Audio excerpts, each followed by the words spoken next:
பிரியமானவர்களே, அப்போஸ்தலனாகிய யாக்கோபு எழுதின பொதுவான நிருபத்தில் முதல் அதிகாரத்தில் 5வது வசனம் இப்படியே சொல்லுகிறது. உங்களில் ஒருவன் ஞானத்தில் குறைவுள்ளவனாய் இருந்தால் யாவருக்கும் சம்பூர்ணமாய் கொடுக்கிறவரும் ஒருவரையும் கடிந்து கொள்ளாதவருமாகிய தேவனிடத்திலே கேட்க கடவன், அப்பொழுது அவனுக்கு கொடுக்கப்படும். இப்போது இந்த வசனத்தில் நாம் பார்க்கிற பொழுது முதலாவது ஞானத்தை குறித்து சொல்லப்பட்டிருக்கிறது. உங்களில் ஒருவன் ஞானத்தில் குறைவுள்ளவனாக இருந்தால், ஞானம் என்பது என்ன? ஆண்டவராகிய தேவனை குறித்து அறிகிற அறிவு தான் ஞானம். நம்மை உண்டாக்கின கடவுள் யார், எப்படிப்பட்டவர், அவருடைய வல்லமை, சத்துவம், அவருடைய ஆற்றல், அவருடைய எல்லாவற்றையும் பற்றி அறிந்து கொள்கிறது தான் ஞானம். வி ஷுட் நோ யாரை நாம் ஆராதிக்கிறோம் என்று நாம் அறிந்திருக்கணும். நாம் ஆராதிக்கிற தேவன் எப்படிப்பட்டவர், அவர் தான் நம்மை உண்டாக்குனவர், அவர் தான் நம்மை காக்கிறவர், அவர் தான் நம்மை போஷிக்கிறவர். அதுதாங்க ஞானம்.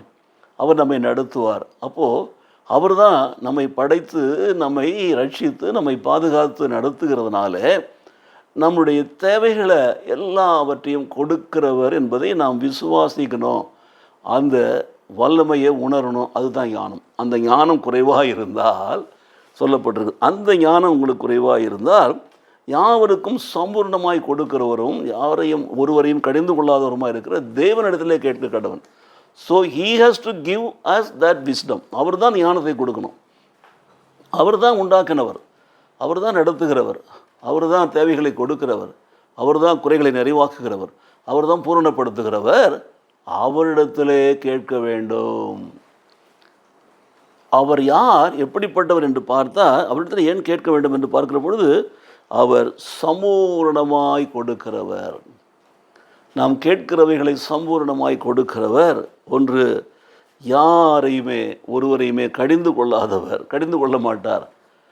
நம்ம அப்பா கிட்ட போய் திரும்ப அடிக்கடி கேட்டு நம்ம சொல்லுவோம், எத்தனை தடவை நான் கொடுக்கறது உனக்கு, எனக்கு நம்ம முகத்தில் அவர் கோபத்தை காட்டுவார்.